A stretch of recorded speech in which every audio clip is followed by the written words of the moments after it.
We have officially been joined by our race winner in this afternoon's Geico 500. We've been joined by Dale Earnhardt Jr., driver of the number 88 Nationwide Chevrolet. And Dale, it's been 11 years since you pulled into victory lane at Talladega. You earned your 6th victory at this track today. Just talk a little bit about the emotion after you crossed the checkered flag or the start-finish line, and just kind of what it meant to you to have all the fans here today, celebrating with you. Yeah, I felt like that we had a lot. We have a lot of supporters here because of Dad's success. He won so many races here, and I love to be able to. I think about all the races he won here and at Daytona, and I love when we go to Victory Lane because I just feel like I add to his legacy there. All I ever want to do is make him proud, and I feel like that when we win at those tracks where he was successful, that's exactly what we're doing.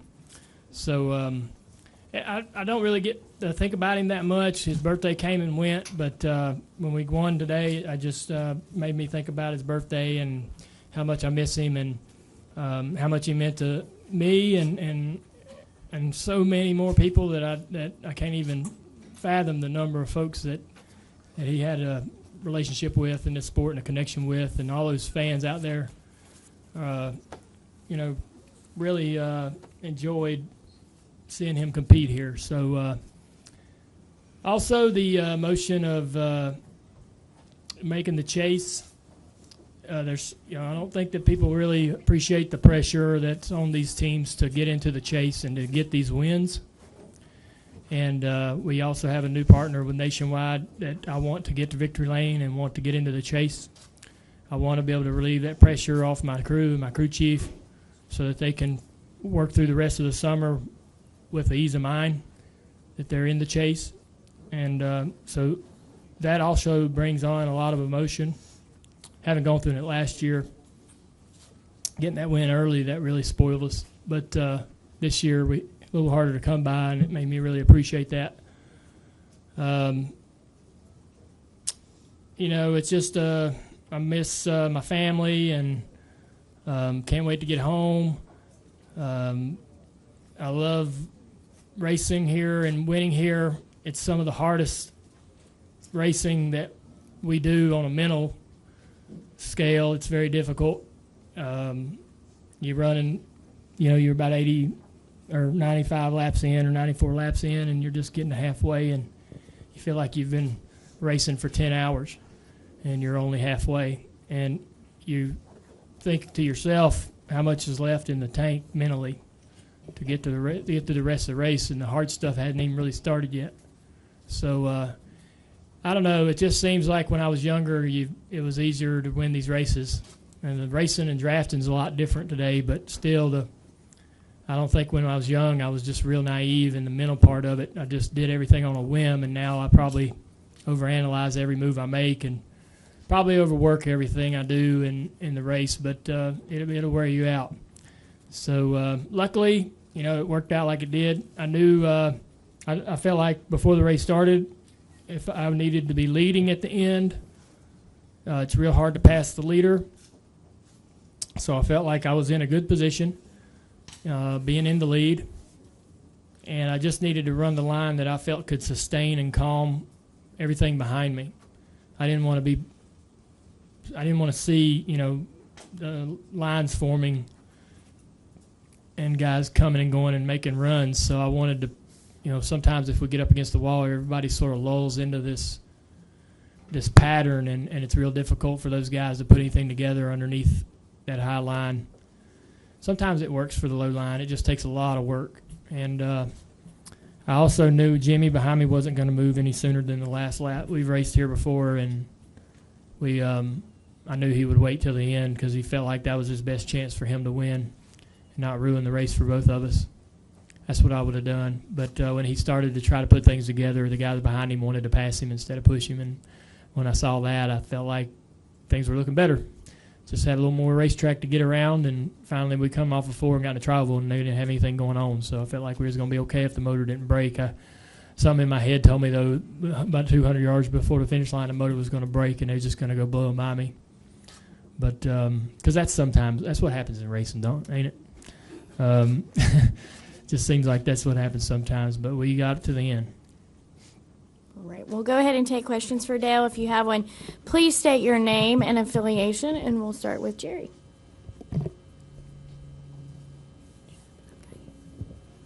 Dale Jr. to your left, Jerry Jordan kicking the tires. Last year, you said you weren't going to wait in the back. You wanted to get out front. Did that play into your strategy today, leading the most laps out here? Yeah, last year, I think it was last year when at the end of the race, I waited in the back expecting a wreck. And I just was really ashamed of that choice and felt like I'd really wasted all my team's time and everybody's hard work. I was just really, really ashamed of that. And so I just, going to run up in there. Even if they wreck and I'm in the middle of it, we're going to be racing for the lead or trying to anyways. And that's my mentality until I don't race anymore. All right, we're going to go to Holly, Jeff, and then to Stan. Holly? Holly Kane, NASCAR.com, back here. Yeah. Jimmy said that he was most impressed today with your drive through traffic. Kind of like you were a man that was not going to be denied today. Was this as much as having a good car as being the man who was not going to be denied today? I certainly hope that it was a little bit me, but I know it's a lot of race car. I appreciate that. It's a hell of a compliment coming from a champion like him. The car gives you the confidence, I think, to make the moves that make you look good. But it's the car really making it all happen. So, but you got to know what to do with it, and you got to put it in those situations where it can excel, and it can do the things it's capable of doing. It just don't happen on its own. So I think all the drivers out there, you see things that they do, and you learn from them, and you put little things in your pocket that you see happen or something that you do that surprises you, and you just add it all up at the end. And hopefully you got the moves you need to make, and you make the right ones. I've made so many right moves and so many wrong moves, so today we didn't make any bad ones, not too many, I guess. And we had such a fast car, and I was, I don't know what the feedback was on the qualifying session this weekend, but I tell you, going through that system and that format really gives the guys who qualify well so much confidence, because we can't see how good our cars are in raw speed when we're out there drafting in practice or when we're qualifying like we had been in the past in the packs. So when you qualify alone, so to speak, you really get so much confidence when you qualify well. You're like, we do got a fast car. Look at how much faster we are than these other guys. And the confidence is so important because these races at the plate tracks are so mental. And you got to be confident to make the right choices. And you just build that confidence up throughout the weekend. Go out and practice hard. Try to race hard in practice and do things that give yourself confidence in your car. And then you go out there and qualify well. You just feel you feel real good and prepared when the race begins. All right, Jeff, go ahead. Jeff Gluck from USA Today. I know you've talked about your relationship with TJ before and how much that contributes to your success, but he was saying just a little bit ago that the friendship that you guys have had over the years and how often you guys talk during the week and things like that might give you a little bit of a leg up over other spotters who just, see their driver every weekend and don't have that ongoing communication. Does that help you at all? I mean, knowing that, especially a place like this where it really seems to take an extra step up with the driver-spotter relationship? Yeah. I hate to claim him as brother, but we're pretty close. He's such a that's exactly what it is. We spend so much time around each other. He's the commissioner in this Xbox One Madden League. And every team is controlled by a human. So we're on this chat messaging app, and we all set up our games together. And he's the commissioner and runs the whole thing. So me and him talk every day about either racing Madden or something. He's got a new dog. Madeline's a big fan of mine. His daughter, she brings her by the house to look at the fish in the fish bowl or do whatever and play with Gus or whatever. So we're around each other all the time. And I think that he knows exactly what I'm looking for. I don't have to explain. I don't have to ever say, quit doing it that way, or this is what I want, or stop using that language or that terminology. I don't understand. He doesn't bug me, so I don't get, he doesn't do things that get me irate or get me off my game. He's real. One of the things I've liked about him from the start is he's real monotone. Most great spotters are real even keel no matter what's happening.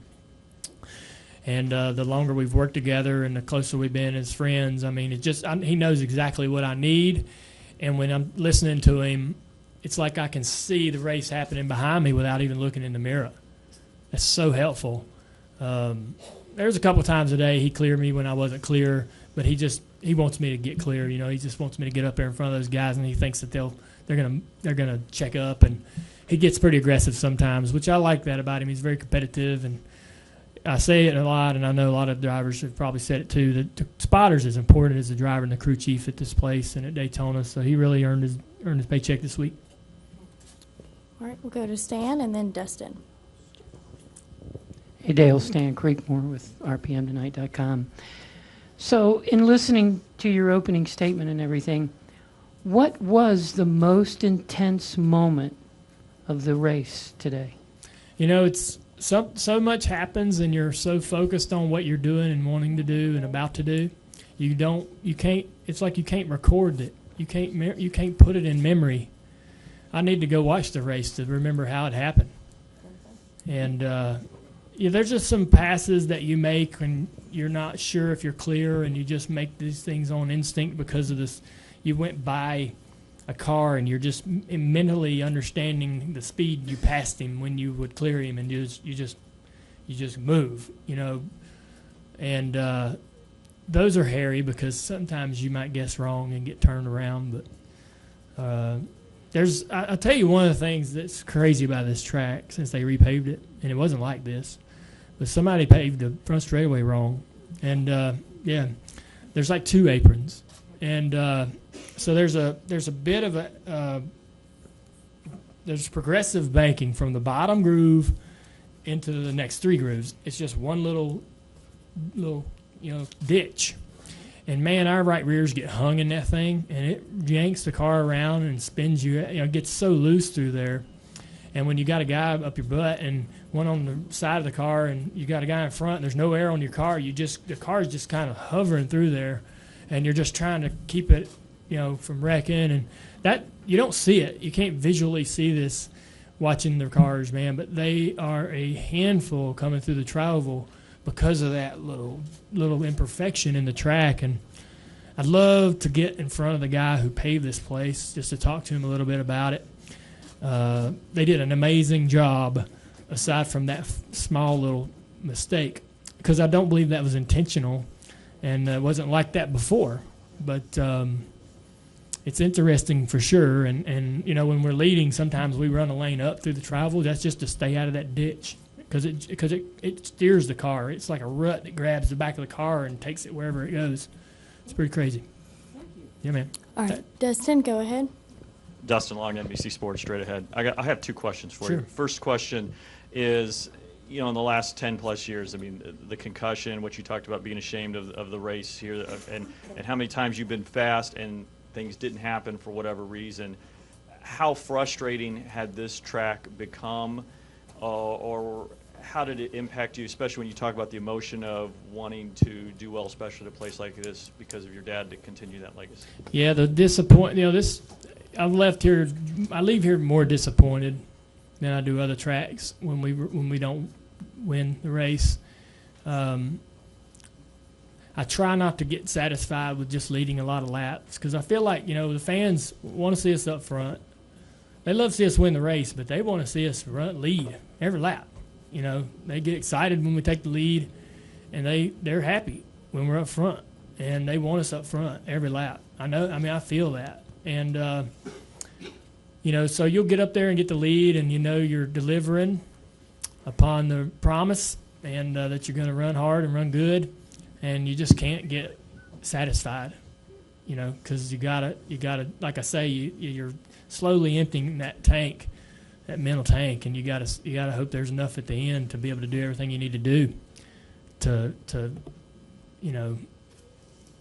make the win happen, because it just it takes a lot. It's tough. I think it gets tougher the older I get, but and the cars are so hard the cars are such a challenge now to draft with than they used to be. Man, we had so much power, and we just driving around guys in the DEI days.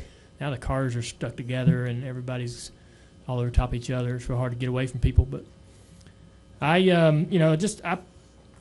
felt bad that we would wreck or not run well, or and choosing to lay back, thinking that was the right thing to do in several events here, and not knowing what was, coming here and not knowing what the right thing to do was after winning 5 races and having so much success, to come here and not know what the hell to do. I mean, that felt so foreign because we'd been so confident for so many years.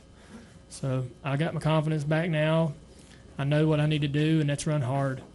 Not lay back and not worry about crashing out or bad points, or I'd rather crash and not finish well trying than to be riding around the back. And certainly a hard lesson to learn, but I learned it. And my second question is, the last time you were in victory lane here in the Cup, you said a bad word, got you that penalty. So did you cuss in victory lane today? I did. I think it's okay this time though, because the year it's a different time. So I cussed earlier this year, and there was no big deal. But I was talking to the guys, so I wasn't saying it to the camera, but the camera was right there. I let one slip. But fortunately, times have changed a little bit, and FCC's not on anybody's case anymore, and we don't have to worry about it. But, it was a points aren't, even if they did take a few points away, we still locked in a chase. So I'm not too worried about it, I guess. I knew when I said it, I was like, man, it's just something about this place. Just brings it out. But, yeah. All right. Yes, sir. Thank you. We're going to go to Jay, and then we're going to go upstairs, and we'll come back downstairs. Jay, go ahead. Jay Pennell with Fox Sports. Greg was in here a minute ago and was talking about his daughter breaking her arm and you offering to fly him back to North Carolina. Just talk about that a little bit and what it was like to have him on the pit box today. Well, I certainly felt like, not being a father, I felt like that maybe I wanted to give him that opportunity to choose to go home instead of feeling like an obligation to be here. So I didn't know, not being a father, whether he wanted to be at home, because this race is a little less challenging to call than other events. We're going to take 2 tires pretty much every time. We're going to get as much gas as we need, but never fill it up. And just there's, it's pretty self-explanatory. So I felt like Kevin Meandering could have called the race just as easy and just as well. Kevin's a real talent, just waiting to bust out and get an opportunity to crew chief. And so I felt like if there was ever a weekend that Greg could comfortably go home without any guilt, he could have done it last night without a problem. We'd have fueled up a plane and sent him. The brake was real low right near the elbow, and it just looked scary because that's there's not a lot of bone above the elbow to really do any pins and do some work with. I just felt like that's a difficult area to break a bone. But he says she's tough as nails. She didn't even cry or anything, and she told him not to come home. She was mad at him last week for the car we took to Richmond. I'm sure he told you all about it, but he knew. Like after the Richmond race, I went into the holler and I'm like, man, why are you so down? I mean, yeah, it wasn't a great day, but we got to stay positive. These guys get real affected by our moods. We can't stomp and kick or pout. We got to, tell these people out here loading this car that we're going to show up next week, and he's worried about what she was going to tell him when he got home because she's been real hard on him. So, but that's probably good. She keeps him honest. All right, we'll go upstairs for a question. Brant James, USA Today Sports. The slip of the tongue notwithstanding, the emotions in victory lane seemed a lot different today than the last time you won here, more introspective today instead of that super giddy guy the last time you won here. How much different are those two versions of you from the last time you won here? Most wins, you sort of pop like a bottle of champagne, and it just everything pours out. It's really fast, and it's just really, you're super happy. This win had a lot of responsibility behind it with Greg being the new crew chief. We got a lot of new guys over the wall and a lot of new guys in the garage. a lot of changes, brand new sponsor, a lot of pressure there, trying to get them guys to victory lane. My dad's birthday, just a lot of things really happening at once when we cross the finish line. Like I said, the pressure of trying to get into the chase and knowing we're locked in, such a relief. And just winning, you just want to win you want to win as often as possible. So this was really emotional. I don't really get too emotional about wins. I get excited and super happy about them, but this one was certainly different. And just being at Talladega, love this racetrack and the history here. All right, we'll stay upstairs for one more question. LeeSpencerMotorsport.com. Congratulations, Dale. First of all, what is Greg's daughter's name? That's a good question. Her name is Peyton. Peyton. There you go. Super. Peyton Manning. I'll never forget it. They want to know how you spell it. So that's from up here, too. They want to know how we spell it. Association, man. I got it. Yeah, you're spot on, bud. You spell it with an A. Thank you. Were you surprised by the single file, how much of the race was single file? And I've got one more question after you answer that. No, not really. I mean, we see that here at times. I was actually surprised at how much racing we were doing, and I figured it would be single file more than it was. But there were just some, there's a lot of guys that were feisty and ready to move up and trying to get the lead and trying to get to the front. And it seemed like between the 48 and myself and the 24, we were doing a great job of maintaining the front. So, I think there's a lot of competition between the manufacturers, but also more so the owners and the individual companies. And that was showing more than I've seen it in the past, I think. So I was surprised, about how much racing was going on. But I was enjoying the racing. But I was definitely happy when we went single file that last 20 laps because I knew I only had to worry about one lap, and that was the last one. And as it wound down, I felt more and more comfortable that was the case.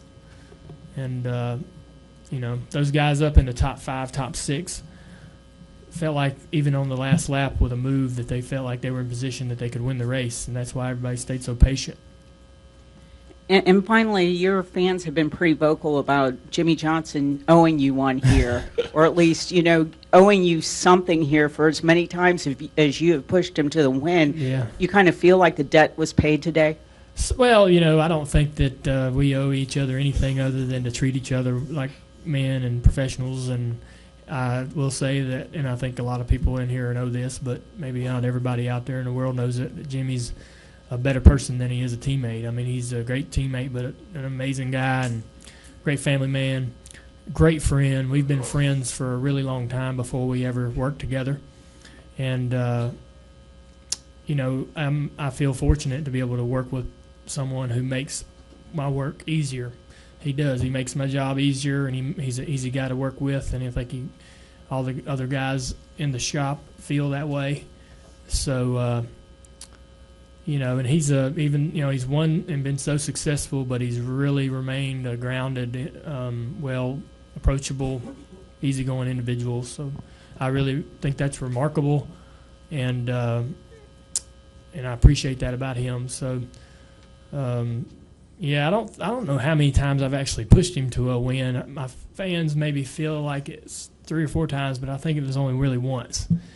But they are very critical of Jimmy, and I've sensed that and read that as well. But he takes it in stride. He's really he does really well with that criticism. So I think I'm fortunate to be his teammate because I've certainly become a better driver being around him and learning from him. You got to be open-minded to everything around you, and he's certainly helped me improve. All right, we'll come downstairs to Jenna. Jennifer, AP, Brant sort of asked this from upstairs, the emotion in victory lane. What struck me is one of the things you said about how good your personal life is and you don't feel like you deserve it. I guess what bad things have you been doing that you don't think you deserve it? But, Yeah. no, it sounds like you're really introspective of that and you've given it thought. I mean, why are things so good for you and why are you enjoying life so much? Yeah, I think the part I don't feel like I deserve is the racing side of it because there's just not many second chances. And I feel like that if my name wasn't Earnhardt that I wouldn't have had the second chance. I feel like I got to owe my second chance to my dad, his legacy, because the way I ran from 09 through those years to 2011 or so, I feel like that I didn't deserve to be kept around or hung on to. But I'm glad, that it worked out, and I certainly felt like in the right situation that I could succeed. But you just don't know whether you're going to get that opportunity. And I watched a lot of sons follow a lot of fathers, regardless of the profession, and just have a real challenge of it. So that's the part I feel like I'm fortunate about. I definitely feel fortunate in my personal life, and Amy and I have gotten so close. It sounded like a great idea at the time, but earlier this week we decided that she would do some home work on the house and stay home. And about 9 o'clock this morning, it was the worst idea. I was miserable that she wasn't here. So it just proves to me how much she means to me and how important she is to me, and how she's been a big help in getting me out of my shell. For years we were joking about it this week with Daryl Waltrip, that I'd just never come out of the bus all weekend. And when I'd go home, I'd sit on the computer and race online, and my buddies would call me and text me, and we're going here, we're going there, and I'd just never go. I'll do it next week, or I'll see you guys next time. And I thought I was having fun, but I was really miserable. So, she's made my life a whole lot more enjoyable and showed me how to have fun and showed me there's a lot more to life. So, and my sister and I are getting along great. My mother and I are getting along great. It's just everything's in the right direction. Everybody's happy. And, I guess that's the way it's supposed to be, but I feel real lucky because that's the case. I know a lot of people aren't as fortunate. So, hopefully it just keeps getting better. Yeah, thanks. All right, we're going to take our next question from Ryan. Right here. Ryan McGee, ESPN. On Friday, we talked about paralysis by analysis and everybody overthinking things out there. Did you rely on that a little bit? You talked about lulling them to sleep when they got that single file line going. And after the race, everybody was talking about, well, I was going to do this, and I was going to do that, and they did nothing. Yeah, I know. I think what happens is and I would have been the same way if I were in that line behind the leader, third, fourth, fifth, whatever. You get up there and you see guys pull out and get shuffled to the back, and you just know that is a real possibility, super real, that could happen. And man, if you get on back there, you don't have a chance.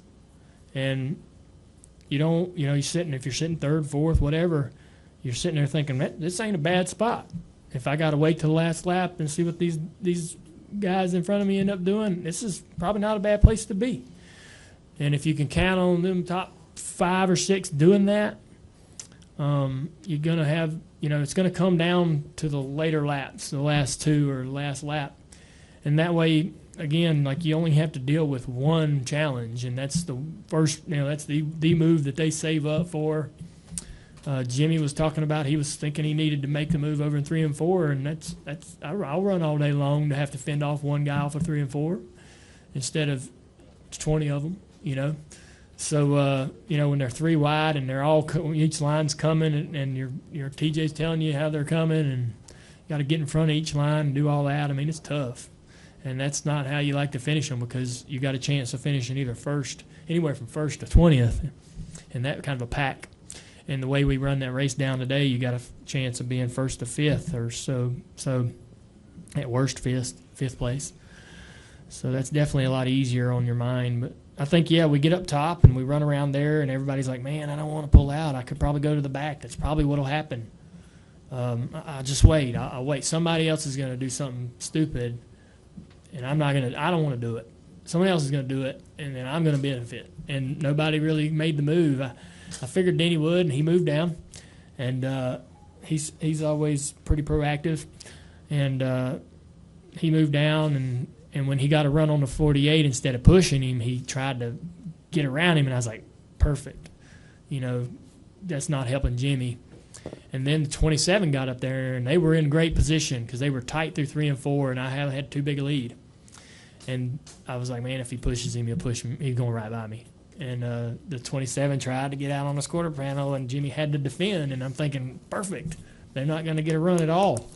So I was pretty surprised that they didn't form up. I mean, there was several chances there in the last 2 laps, and it just didn't happen.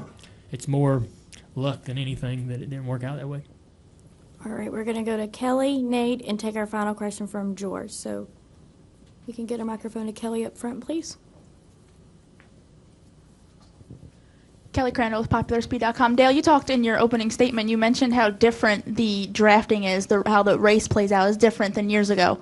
Can you just describe what was different today, what you have to do nowadays than when you were winning here in the early 2000s? Yeah, the cars get different runs. They're slower and they're lazy. The runs we used to get years ago, man, you'd fly by guys and just dominate. The runs that the cars get, even in the great cars that we have, are real lazy, and you really aren't sure whether it's a run you need to take advantage of or not. And I made just thinking back, I made about 3 real power moves, and I probably had about those are the 3 power move opportunities that I had, and maybe 10 years ago you would get 20 of those in a race. The cars just were way more reactive to each other. Another thing about this particular car is they get stuck side by side. The side draft is so powerful that basically, you get on a guy's quarter panel and you start side drafting him to slingshot by him, and he can just counter you by side drafting you, and you just sit there and do this and go nowhere. And the leader's hard to pass, so he just pulls in front of the line that's coming, and that pushes him on out. The line don't continue to come up to the leader and where they can make a move to go around him. They just, if you pull in front, there's such a big, we call it the beach ball. It's giant, and it just shoves the leader out. So you don't get those many opportunities on the run, on runs that are successful to pull out and pass the leader. You end up just kind of shoving him away. And, that's why leading's the place to be. I mean, it was the place to be in a Daytona 500 the year ago. And it's the place to be today, I feel like. All right, Nate, go ahead.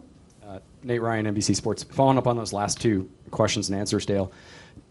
In his last victory, your dad went from 18th to 1st in the final 5 laps. Yeah. And I think it's fair to say this track's reputation was kind of built on that kind of racing, that kind of finish. Are those days over, and does that make you wistful at all? And should they consider is there any way to get it back to that? Yeah, I mean, if we could, we would. If we knew what makes the best package, we would put it on the cars. I know we would.